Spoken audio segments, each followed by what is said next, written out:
Muito bom dia, a paz do Senhor Jesus. Eu sou o pastor Fernando e esse é o programa Café com Bíblia. Hoje vamos falar do tema O Cristão e Empreendedorismo e temos hoje um convidado especial.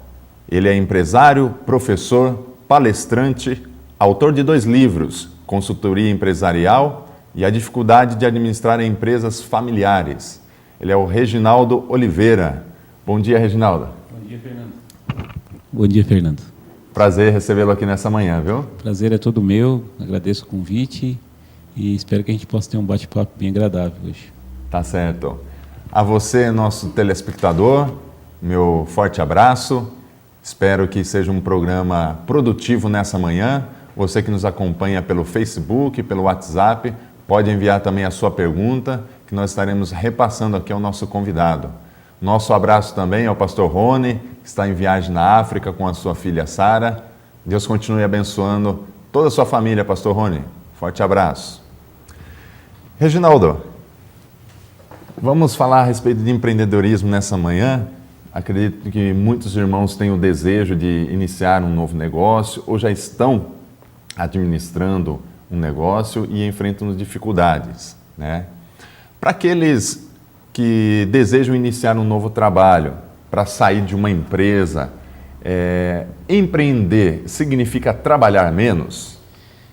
Bem, empreender significa que você vai sair de uma fonte de renda segura e, de certa forma, garantida como trabalhador, como empregado, e você vai mergulhar em um mundo de possibilidades, que podem ser boas ou ruins. Tudo vai depender do trabalho que você escolheu fazer e da preparação. Acho que o segredo de ser um bom empreendedor é você se preparar. Muitas pessoas têm boas ideias, porém elas precisam primeiro se preparar para que essas ideias elas possam ser materializadas. Eu costumo falar que intenções e boas ideias surgem em nossa cabeça todos os dias. E por que a maioria delas não acontece, não se materializam? Porque nós não nos preparamos para que elas realmente se tornem realidade. Então, acho que, respondendo a tua pergunta, empreender significa que você vai trabalhar muito mais, você vai ter que respirar o seu negócio, mas mais do que isso, além de ter a paixão, a emoção que algumas pessoas falam, de ter um negócio próprio, aquela vontade, aquela alegria de você fazer alguma coisa que é sua, que você viu nascer, né? Mesmo a alegria de ter um filho, né? Então, guardadas as proporções, é verdade, mas mais do que tudo isso, mais do que toda aquela paixão por ter um negócio, é importante que a pessoa se prepare também, né? Principalmente administrativamente, que é um dos motivos pelo qual a maioria dos negócios fracassam nos primeiros anos. Entendi. Então, empreender não é para aquela pessoa que está afim de um trabalho fácil, descansar, de ter horas livres. Muitas vezes as pessoas acham que empreender significa que ele vai pegar a rescisão contratual dele, um dinheiro que ele tem guardado lá na poupança, ele vai abrir um negócio e ele vai exponencialmente começar a ganhar dinheiro. Muito pelo contrário. Ele vai ter uma série de questões que ele não tinha para resolver, problema com o funcionário. Imagine que você organizou, por exemplo, uma pastelaria para você abrir. No dia da inauguração, o seu funcionário pede a conta. E já está marcada a inauguração. Então, quer dizer, é algo que, quanto funcionário, você não se preocupava, você não tinha essa preocupação. Se o funcionário ficou doente e você tem um só, como é que você vai abrir o seu estabelecimento se não tem outra pessoa? Então, são situações que o empreendedor ele precisa estar alinhado, ele precisa ter um bom suporte de um contador, ele precisa ter um bom suporte de tecnologia da informação, porque você imagina, você comentou há pouco que estamos ao vivo aí pelo Facebook e pelo WhatsApp. E se a tecnologia para, como as pessoas iriam assistir o programa? Então, é importante que a pessoa esteja preparada para que o negócio decole e não seja simplesmente uma bolha, né? Sim. Empreender significa, então, ser participante desse negócio, respirar, Se comprometer por inteiro. Se comprometer, fazer, né? Se você olhar lá no dicionário o que significa a palavra empreender, ela fala que é alguém que torna alguma coisa real, é alguém que realmente materializa algo, né? É alguém que realmente transforma uma ideia em realidade. Então, para que isso aconteça, é necessário que tenha uma série de requisitos e, dentre eles, eu destaco a disciplina. A disciplina, tá certo. Reginaldo, algumas pessoas no meio cristão dizem que não gostam de trabalhar no comércio, principalmente na área de vendas. E aí sempre tem aquela posição que o vendedor ele tem que mentir, ou conversa de vendedor. É uma frase formada aí. Qual a sua opinião a esse segmento? Bem, eu discordo em número, gênero e grau a essa afirmação, porque independente da atividade que você exerça, né, guardada algumas atividades que realmente elas entram em conflito com a vida cristã, você tem a possibilidade de, sim, evoluir no comércio, falando a verdade, realizando um trabalho eficiente. O mais importante é você ser transparente. É evidente que toda pessoa que entra num comércio, por exemplo, para comprar um sapato, ele sabe que você não pagou o valor que você está vendendo no sapato. Então é importante que você seja coerente com o produto que você está vendendo e com a margem que você quer colocar.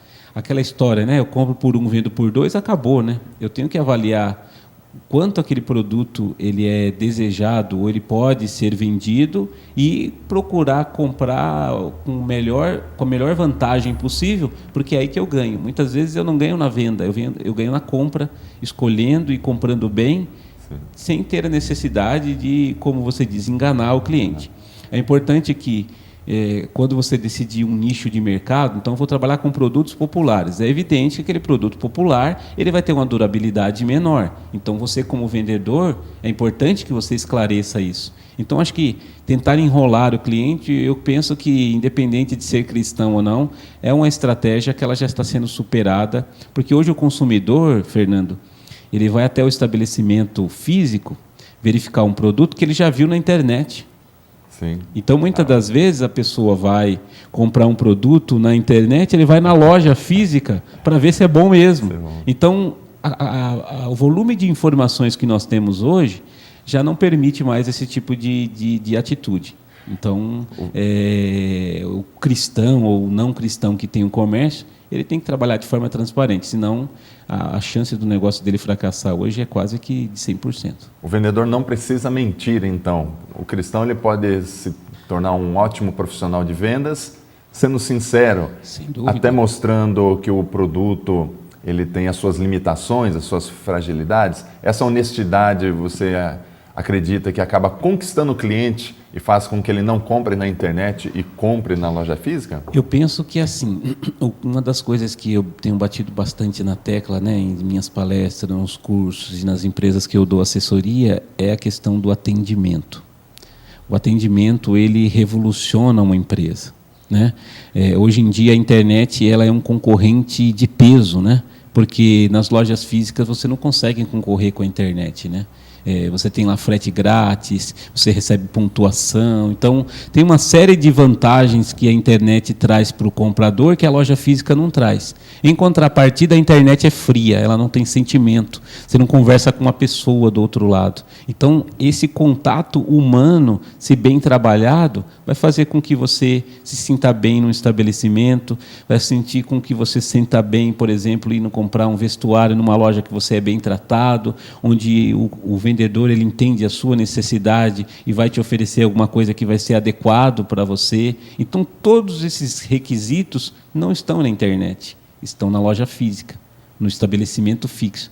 E é isso que o empresário, né, o empreendedor, o comerciante, ele precisa entender e resgatar. Então, o bom atendimento, ele com certeza permite que a loja física continue sendo aberta e continuando crescendo por muito tempo. É um concorrente forte, a internet, porém, ele tem as suas limitações, né? A gente não tem do outro lado uma pessoa. Você tem lá uma foto que dá um giro de 360 graus, mas você não pega o produto na mão. E o contato bem trabalhado numa loja ou num estabelecimento físico, ele vai permitir que você, muitas vezes, mude a sua ideia. Eu não quero da internet, eu quero uma assessoria, eu quero um suporte, algo que a internet não fornece. A garantia de uma assistência técnica, de uma troca, ainda é a grande vantagem de uma loja física? Se você observar, né, você comprou um celular, né? Aí você comprou pela internet, você vai entrar em contato, vai falar provavelmente com um robô, né, aqueles eletrônicos. Sim. Ele vai te dar um endereço para você mandar o Sedex e em 30 dias te retorna. Talvez numa loja física você tenha a possibilidade de no outro dia, e dependendo do seu relacionamento e de acordo com as regras do Código de Defesa do Consumidor, até realizar a troca, ou a própria loja encaminha para assistência, ou a própria loja já te orienta sobre como proceder. Então, essa proximidade ela deve ser explorada pelo empreendedor. Por quê? Porque hoje nós temos um mundo virtual, né? Então, nós temos um mundo virtual que cresce a taxa chinesa. Então, por esse motivo, os empreendedores eles precisam ficar atentos a essa nova realidade, porque se não tiver um bom atendimento, se eu vou ser mal atendido, então eu compro pela internet. Exatamente. É essa a lógica, né? Aos nossos telespectadores, não basta tão apenas ter um ponto legal, ter o produto e não investir no atendimento, nas vendas? Eu tenho que investir em atendimento, e outra questão é inovação, né? Então, tem algumas empresas que ficaram paradas no tempo, né? Ainda hoje você encontra estabelecimentos, não, eu não aceito cartão, porque a taxa do cartão é muito alta. Alguns estabelecimentos a gente se depara que a pessoa não se atualiza, ele não mexe na fachada, ele não atualiza o mobiliário, ele não melhora, por exemplo, o visual do estabelecimento. Então, tudo isso são fatores que prejudicam a imagem do negócio e, consequentemente, faz perder vendas, né? Exatamente.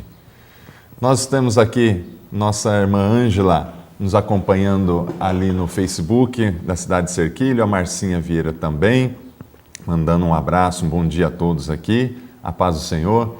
Você que está nos acompanhando aí, envie-nos as suas perguntas, estaremos repassando aqui ao Reginaldo. E logo já voltamos a fazer mais uma interação pela internet. Reginaldo,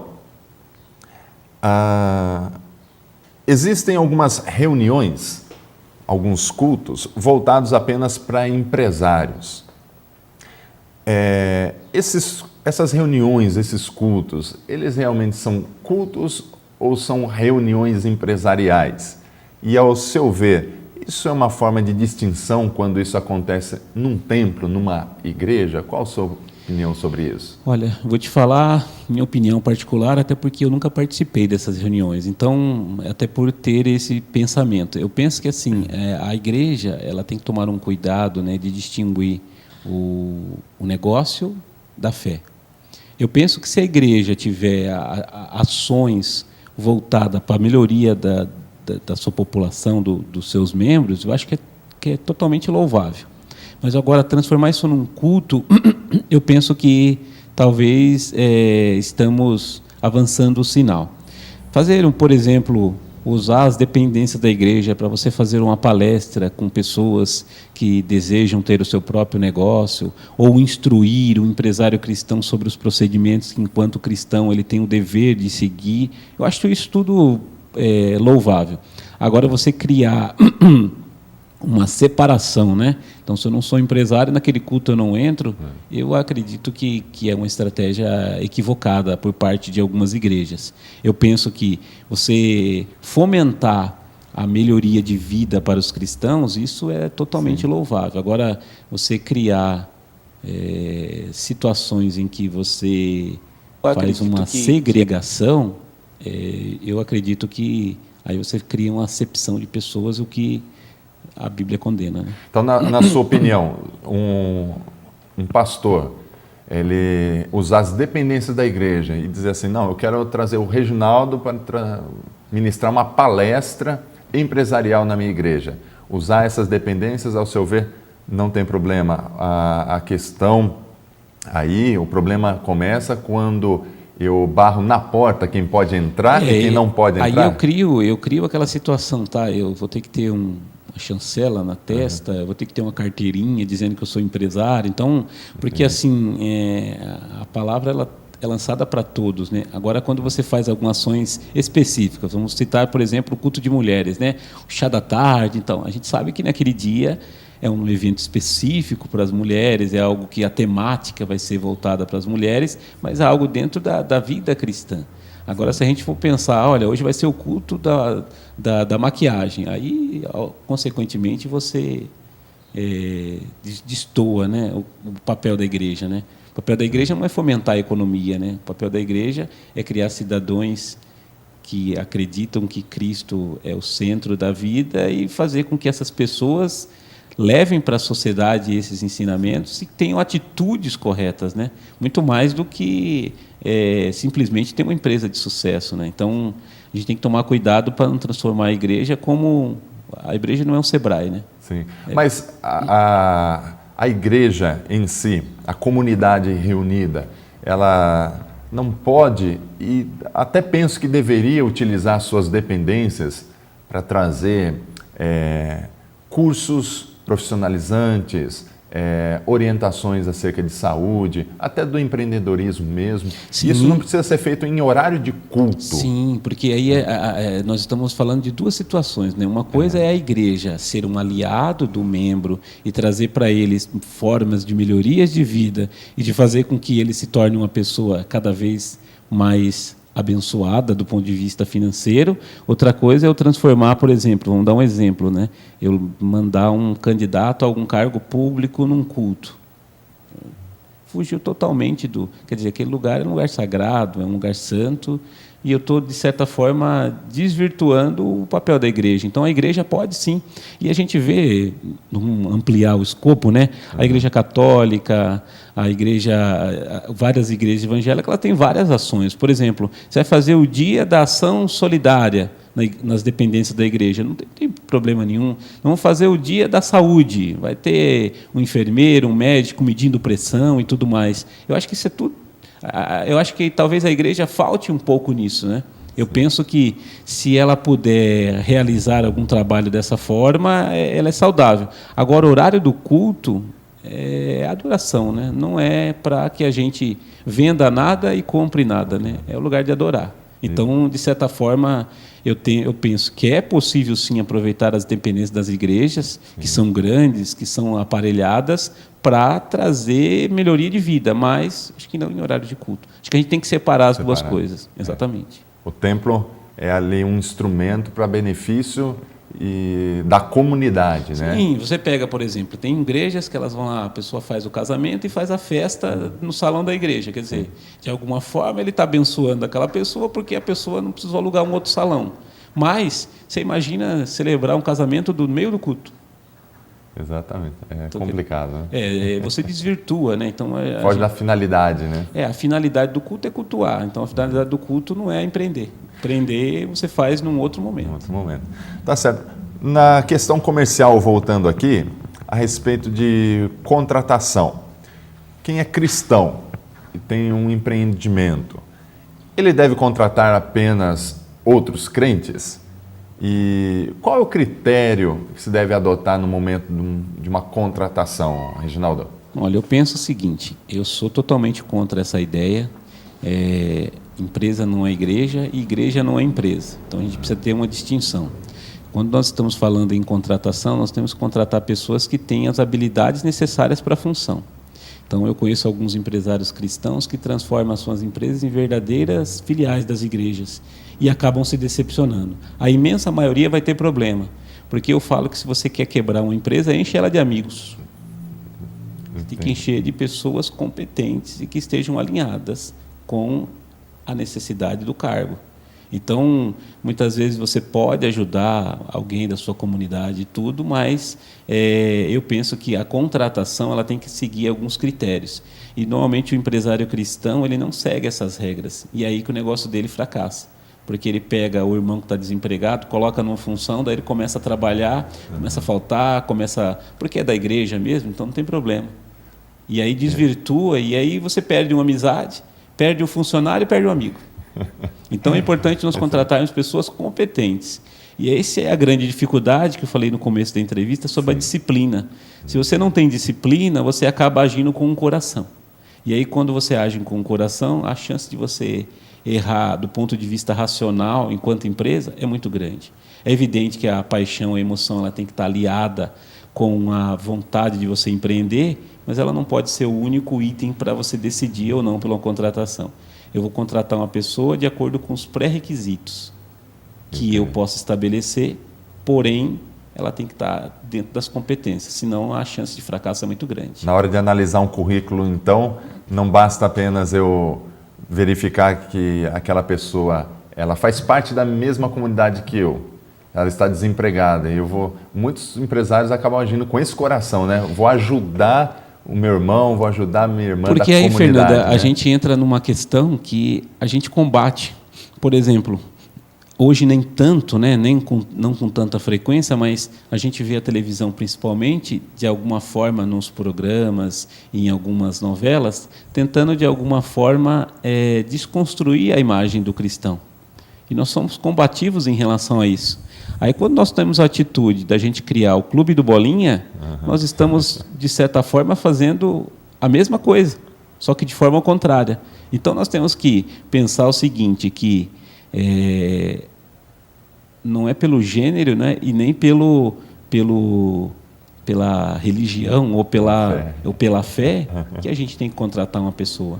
A gente tem que avaliar que, enquanto empresa, você tem que ser uma pessoa correta e segura. Agora, se a gente for pensar que toda empresa de crente só tem que ter crente, aí a gente cria um apartheid comercial, né? Aí a gente vai criar. Então, daí, quem não é crente não contrata crente. Aí a gente cria uma bagunça do mercado. Eu penso que essa ideia de algumas pessoas ela está totalmente equivocada. Senão a gente comete os mesmos erros que a gente combate. Enquanto cristão, quando você é discriminado, você não fica chateado? Então, se a gente discrimina também, a gente está cometendo o mesmo erro. Tá certo. Falando a respeito dos jovens que relatam dificuldade de crescimento profissional, muitas vezes por morar numa cidade pequena, já escutei muitas reclamações dessas, acredito que você também. Isso, hoje em dia, com a proximidade de faculdades, de cursos profissionalizantes na nossa cidade e na região, ainda é um fato? Existe essa dificuldade de crescimento profissional por morar numa cidade pequena, por falta de oportunidade? Bem, hoje, depois de mais de 15 anos morando em Tietê, eu posso falar para você que assim, a taxa de crescimento da cidade ela é muito pequena e a taxa de natalidade é diferente, né? Ela acaba sendo maior. Então, a população cresce mais do que a capacidade de geração de oportunidades. É evidente que você morando numa pequena cidade, você tem hoje ETECs, você tem hoje FATECs, né? Por exemplo, tem ETEC aqui em Tietê, Cerquilho, em toda a região tem, que é cursos gratuitos e de boa qualidade. Você tem a FATEC, por exemplo, em Tatuí e em Piracicaba, que também oferecem faculdades a custo zero. É evidente que, dependendo do que você está estabelecendo para a sua vida enquanto profissional, você vai ter que se dispor a ir para uma cidade maior. Essa questão da oportunidade, realmente, ela acaba gerando uma limitação, porque a cidade ela não tem capacidade de absorver todos os profissionais que vão surgindo. Então, é evidente que quem quer crescer, ele tem que avaliar a possibilidade de, se for o caso, mudar para uma cidade maior. Mas tudo depende do que você considera mais adequado para a sua família, para a sua vida. Tem pessoas que privilegiam, por exemplo, o convívio familiar. Eu não quero morar numa cidade grande porque eu não quero ficar longe da minha família. É evidente que você vai ter que se preparar para tentar assumir alguma oportunidade que tem na cidade, que são poucas. Então, você vai ter que ser melhor do que a média. Porque se você for igual à média, você vai ser só mais um na multidão. Entendi. E como são poucas oportunidades, é evidente que a concorrência vai ser maior. Então, você quer ficar na cidade Tietê, Cerquilho, que são cidades menores, então eu vou me preparar muito bem e vou ter alvo algumas empresas e vou trabalhar para que isso aconteça. O grau de dificuldade acaba sendo um pouquinho maior, mas não é impossível. Mas eu vou ter que me preparar um pouco mais. No caminho da preparação, hoje em dia, para o jovem, que ele está concluindo o ensino médio, está decidindo qual profissão, se ele vai cursar uma faculdade, se ele vai cursar informática, inglês, na sua opinião, qual o caminho da preparação para ter uma carreira boa, uma carreira onde ele tenha uma prospecção, mesmo sendo aqui no interior? Eu acho que a grande dificuldade, né, nós que já fomos adolescentes, é você identificar o que você quer fazer. Igual você falou do inglês, né? O inglês para algumas profissões são primordiais, para outras, apesar de ser importante, a pessoa consegue ingressar no mercado do trabalho sem ter. Então, o teste de aptidão, né? O teste vocacional, a identificação de quais são as minhas principais habilidades, ela é, acho que, o principal aliado desse processo. Porque imagine que eu vou fazer, por exemplo, alguns cursos e depois eu me entendo que a área que eu quero atuar ela está diferente daqueles cursos que eu fiz. Então é importante que, num primeiro momento, o adolescente, o jovem que está querendo ingressar no mercado de trabalho, ele fique atento, né? Ele ligue o radar para as oportunidades e para as aptidões. Quando eu comecei a trabalhar com a contabilidade não estava nem na minha lista, nem no meu top 10 de opções. Eu comecei a trabalhar, me identifiquei e acabei me formando na área contábil, mas não foi uma opção. Foi dada a oportunidade que eu recebi, eu identifiquei que eu poderia investir. Quando eu comecei a trabalhar com a contabilidade não estava nem na minha lista. O jovem, o adolescente, ele precisa ficar atento às oportunidades que surgem e também avaliar o que ele gosta, qual que é a aptidão dele.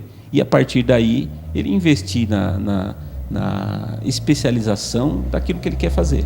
Como professor, você deve ter se deparado constantemente com alunos que estão estudando, cursando determinada faculdade, mas o seu desejo, a sua vocação é outra área. Ele faz essa opção apenas porque ele vê no meio comercial um campo de trabalho maior. Existem pessoas que começam a faculdade por convicção, né? E outras começam a faculdade porque alguém disse, ou porque o pai ou a mãe quer que faça, ou então ele entendeu que eu tendo uma faculdade eu vou ter mais oportunidades. E muitas vezes não é feliz.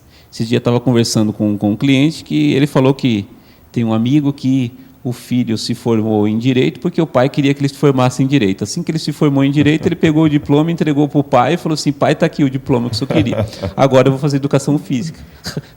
Então, o que muitas vezes acontece é isso. As pessoas, elas, às vezes, vão ingressar no ensino superior sem ter a definição daquilo que ela quer. Por esse motivo que hoje eu indico para as pessoas o curso técnico. O curso técnico ele tem duração de 1 ano e meio. Então, é uma alternativa para você verificar. Então, você vai fazer um curso técnico de nutrição, vai fazer um curso técnico de contabilidade, um curso técnico de jurídico, um curso técnico de contabilidade, um curso técnico de química. Então, no curso técnico, você vai ter uma boa visão do que é aquela atividade. Certo. E, a partir daí, você gostou, você avança. Não gostou, vai ficar como uma experiência, mas você não vai ficar 4 anos numa faculdade. E tem faculdade, inclusive, que é 5 anos. Então, a pessoa cursou 5 anos da faculdade e não exerce. Então, ela perdeu um tempo da vida dela que ela poderia ter se dedicado para alguma outra atividade. Né? É aquela história de acabar vivendo o sonho dos pais. Exato. Os pais, muitas vezes, eles têm uma responsabilidade grande nisso, né? Então, você tem 2 filhas, você sabe disso, que você tem uma ideia para elas e elas podem ter outra ideia para a vida delas. Então, se você insistir, talvez, em impor a sua ideia para suas filhas, talvez elas aceitem. Até por uma questão de respeito, você não, tá bom, eu vou fazer o que ele está mandando. E aí depois a pessoa se torna uma pessoa infeliz, o tempo passa, e aí faz igual esse rapaz que eu comentei há pouco. Pega o diploma pronto e fala assim, está aqui, entrega para o pai, agora eu vou fazer o que eu quero. Exatamente. Então, essa questão dos pais, os pais muitas vezes, né, outro dia eu estava conversando com uma senhora, e ela estava comentando que o filho queria fazer uma determinada faculdade e ela não queria de jeito nenhum, que ela nunca imaginou o filho dela naquela profissão, mas assim, se ela querer viver a vida do filho ou que o filho viva a vida dela, é evidente que esse filho vai ser infeliz e vai deixar de fazer o que ele sempre queria. E isso, com certeza, vai ter repercussões para a vida dele. Vai influenciar até na sua carreira, né? Sem no dúvida. Desempenho profissional dele, né? Eu penso que, enquanto pai, nós temos que orientar, instruir, dar a oportunidade, mas a decisão ela tem que ficar com a pessoa. Você é um influenciador, você não pode ser o decididor. Né? A decisão tem que partir de cada um. Do indivíduo. Tá certo. Vamos dar mais uma passadinha aqui nos nossos internautas. Pelo Facebook, a Ivone Rodrigues manda aqui um bom dia, paz do Senhor. Ivone, Marcelo Fernandes, Michel José Tame, também aqui manda a parabenização pelo programa. E aí você que nos acompanha também ao vivo pela TV Oro, pode usar o WhatsApp para nos enviar as suas perguntas. Vamos lá, Reginaldo. O tema está interessante. Acredito que muitos que estão nos acompanhando têm as suas dúvidas, ainda estão tímidos aqui na interação. Talvez estejam com saudade do Pastor Rony. O Pastor Rony está voltando daqui 2 semanas, gente. Dados do IBGE, Reginaldo, mostram que de cada 10 empresas abertas, 6 fecham nos primeiros 5 anos. O que se pode fazer para que o empreendedor ele tenha sucesso e a sua empresa não feche nesse período, que parece ser o período crítico aí? Passado aí 25 anos que eu trabalho com empresas, eu posso dizer para você que se gasta muito tempo com a operação e pouco tempo com o planejamento. Esse é um dos principais itens de insucesso das empresas.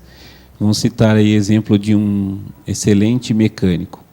Ele passa 12, 13 horas trabalhando na mecânica e ele passa 10 minutos no escritório verificando as contas a pagar e a receber.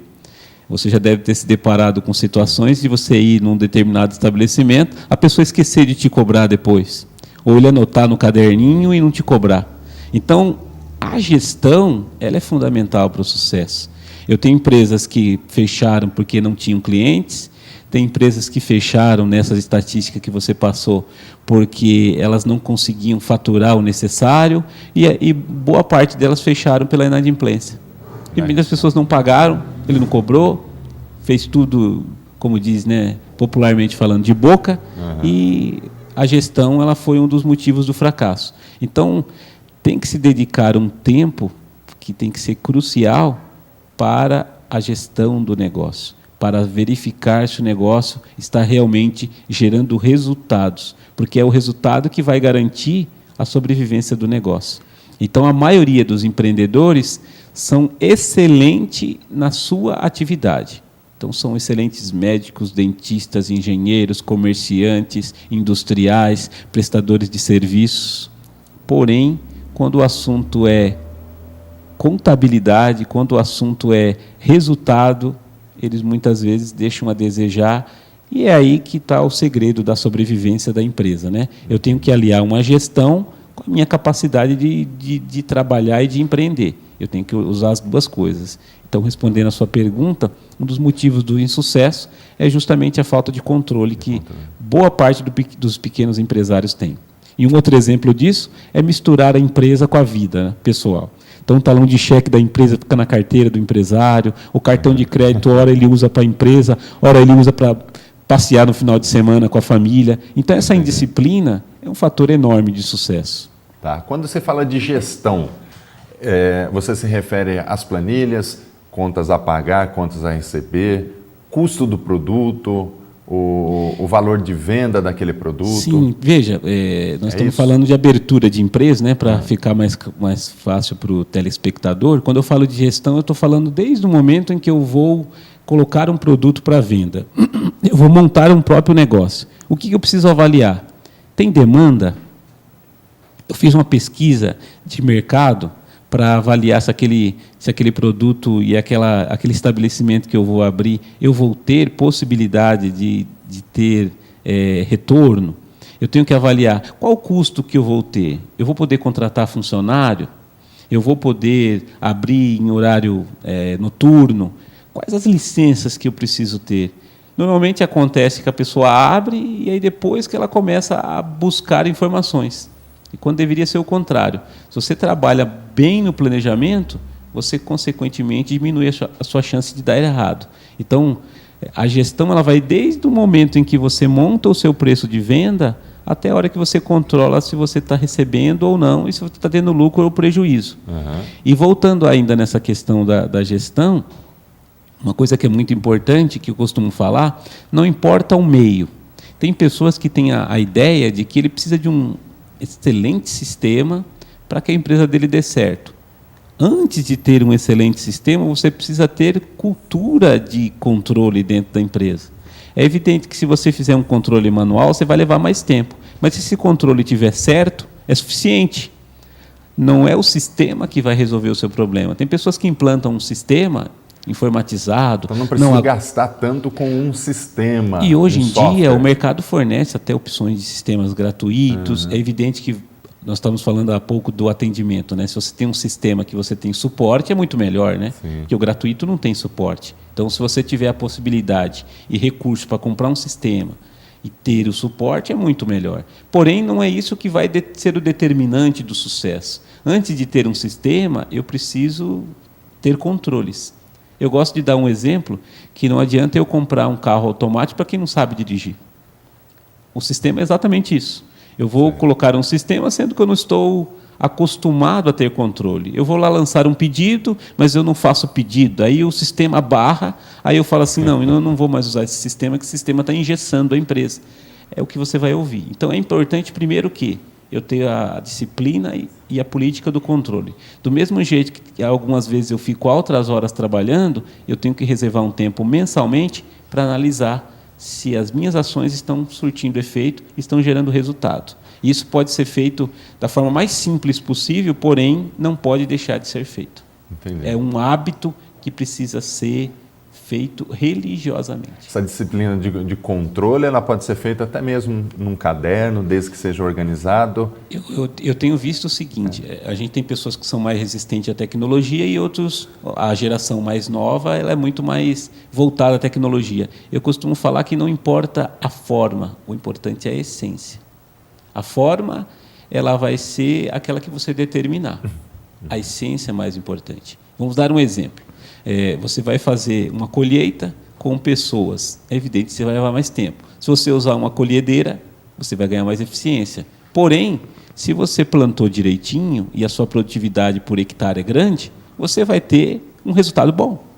A diferença é que seu custo vai ser maior quando você faz, por exemplo, uma colheita com pessoa do que quando você usa uma colhedeira. Porém, você tem que ter recursos para comprar a colhedeira. Então, você tem que estar organizado. Então, veja que a forma é o que menos importa. O que importa mesmo é a essência. Sim. Eu ter plantado certo. É isso que vai determinar o sucesso. Você tem um livro que fala a respeito da dificuldade de administrar empresas familiares.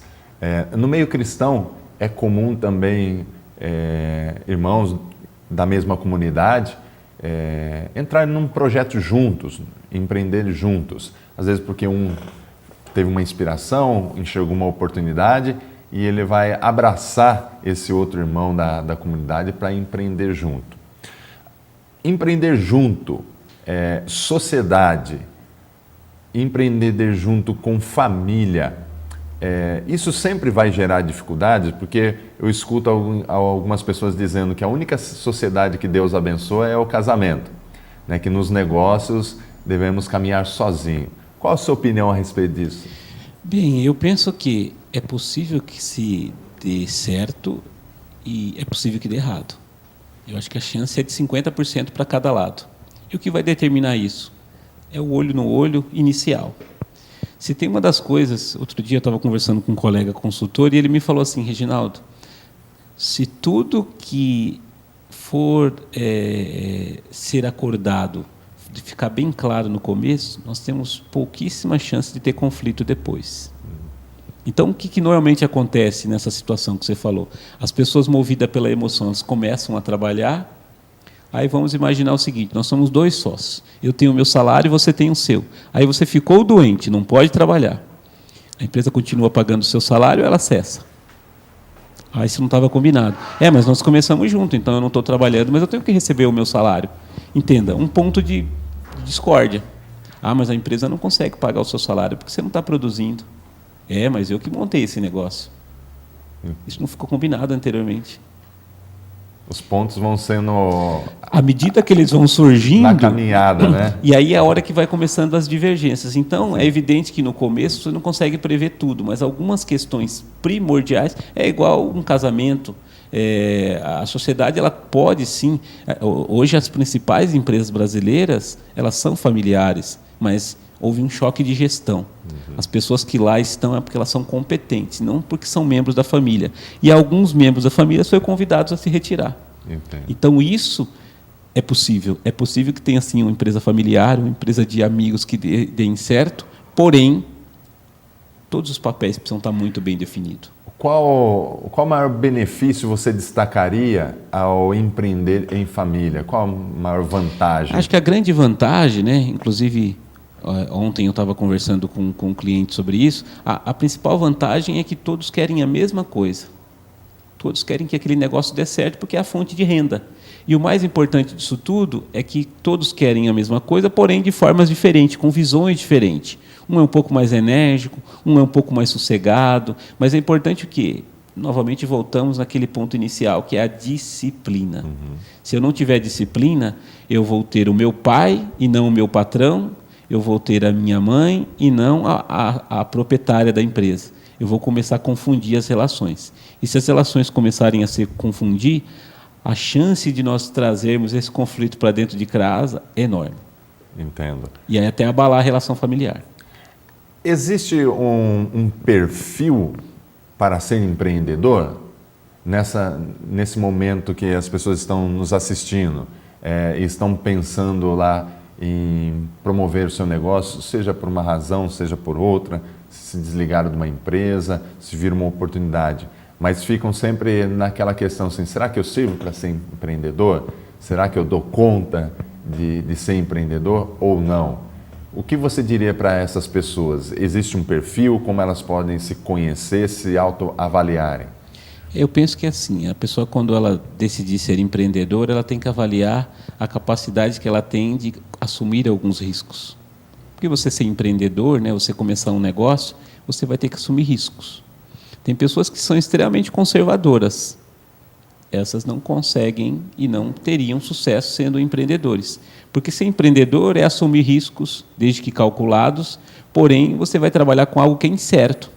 Ao montar uma empresa, que garantia você tem real de que ao final de 30 dias você vai ter o rendimento que você espera.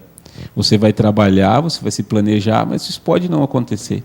Vamos pensar, voltando no comércio, né? Eu abri o meu comércio, fiz uma baita de inauguração, aí estourou a galeria da rua, vai ficar uma semana a rua interditada. É uma variável que eu não controlo. Então é evidente que eu tenho que ter disposição para assumir alguns riscos, porque do contrário, se eu for uma pessoa extremamente conservadora e segura, a chance de eu ser um empreendedor de sucesso ela é pequena. É necessário ter uma sinceridade nessa autoavaliação, né? Sim. A semana passada eu ouvi de um amigo que ele me disse assim, olha, eu não sirvo para ser empreendedor, porque se eu fosse empreendedor e tivesse que levantar às 8 horas da manhã para abrir a loja, eu sei que eu ia chegar meio-dia a trabalhar. Então, eu prefiro trabalhar como empregado, porque eu chego na empresa às 7 horas da manhã, pontualmente. Se fosse um empreendimento meu próprio, eu não chegaria no horário. Essa sinceridade, ela deve ser testada, colocada à prova antes de iniciar o empreendimento? Sim, na verdade, uma das coisas que eu sempre falo, né, quando as pessoas me procuram para abrir empresa, eu falo assim, você está disposto realmente, você fez um autoexame para avaliar se realmente é isso que você quer? Talvez trabalhar sem ter salário, talvez você remar e no final do mês o resultado ser negativo. Você está preparado para assumir todas essas emoções? Porque são uma série de emoções que a pessoa não vivenciou ainda. Então é importante o quê? Igual o seu amigo, ele foi sincero e é evidente que ele não vai sofrer com a tentativa de ser empreendedor. E tem algumas pessoas que acabam enfrentando, muitas vezes, essa lógica, né, de ele não ter um controle, ele não ter o perfil de empreendedor e, em algumas situações, ele acaba provando da forma mais amarga, que é através do fracasso. Do fracasso. E não necessariamente o fracasso não quer dizer que a pessoa não tem perfil. Se nós observarmos os grandes empresários de sucesso, eles quebraram 3, 4 vezes até darem certo. É evidente que você seja uma pessoa resiliente, que tenha capacidade de aprender com os erros e evoluir. Tá. Eu acho que os grandes empreendedores que nós temos na nossa época agora são exemplos disso, né? São pessoas que, do fracasso, eles fizeram uma oportunidade de aprendizado e eu falo que quando nós estamos evoluindo é quando nós temos erros novos. Nós temos erros novos, significa que nós estamos evoluindo. Agora, quando nós temos os mesmos erros, significa que nós estamos fechados no nosso mundo e não estamos identificando as oportunidades de melhoria. Certo. Reginaldo, nós estamos já chegando no final do nosso programa, o tempo está acabando, mas eu gostaria de fazer ainda uma última pergunta sobre esse assunto que você abordou agora. Aquele empresário que ele, por determinadas razões, chegou ao ponto de fechar a sua empresa, encerrar as suas atividades, e é claro que isso gera uma frustração grande, ele vai repensar suas ações e tal. Quando ele deve tentar novamente? Como que ele pode fazer essa avaliação?